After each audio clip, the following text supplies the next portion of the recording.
settled in on your first night. I actually worked in that office before you. I'm finishing up my last week now, as a matter of fact, so I know it can be a bit overwhelming, but I'm here to tell you there's nothing to worry about. You'll do fine. So let's just focus on getting you through your first week, okay? Let's see. First, there's an introductory greeting from the company that I'm supposed to read. It's kind of a legal thing, you know. Welcome to Freddy Fazbear's Pizza, a magical place for kids and grown-ups alike, where fantasy and fun come to life. Fazbear Entertainment is not responsible for damage to property or person. Upon discovering that damage or death has occurred, a missing person report will be filed within 90 days or as soon as property and premises have been thoroughly cleaned and bleached and the carpets have been replaced. Blah, blah, blah. Now, that might sound bad, I know, but there's really nothing to worry about. The animatronic characters here do get a bit quirky at night, but do I blame them? No. If I were forced to sing those same stupid songs for 20 years and I never got a bath, I'd probably be a bit irritable at night too.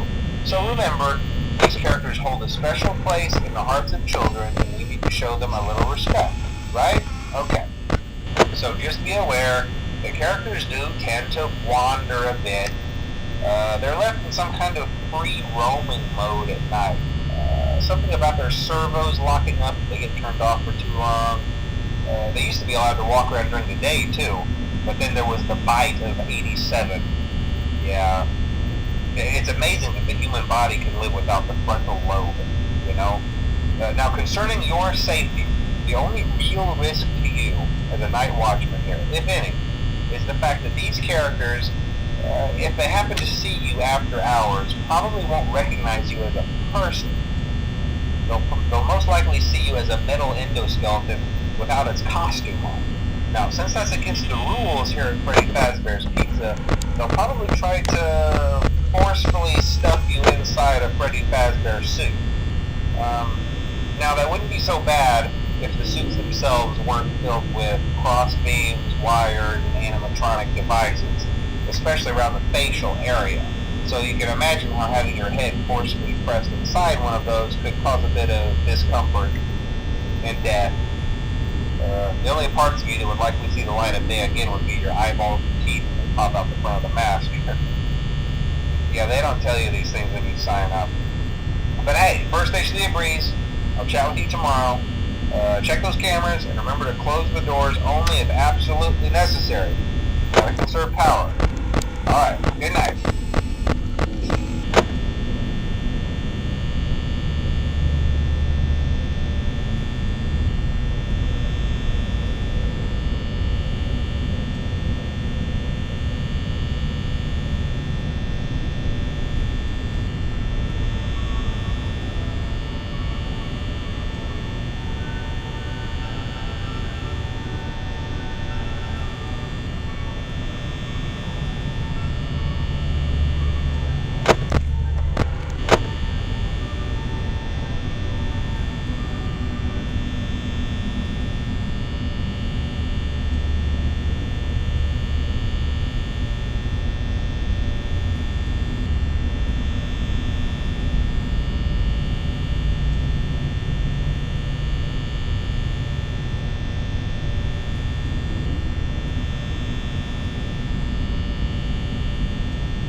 won't talk quite as long this time since Freddy and his friends tend to become more active as the week progresses.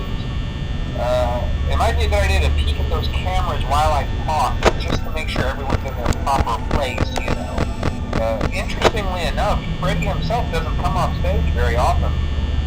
I've heard he becomes a lot more active in the dark, though, so hey, I guess that's one more reason not to run out of power, right?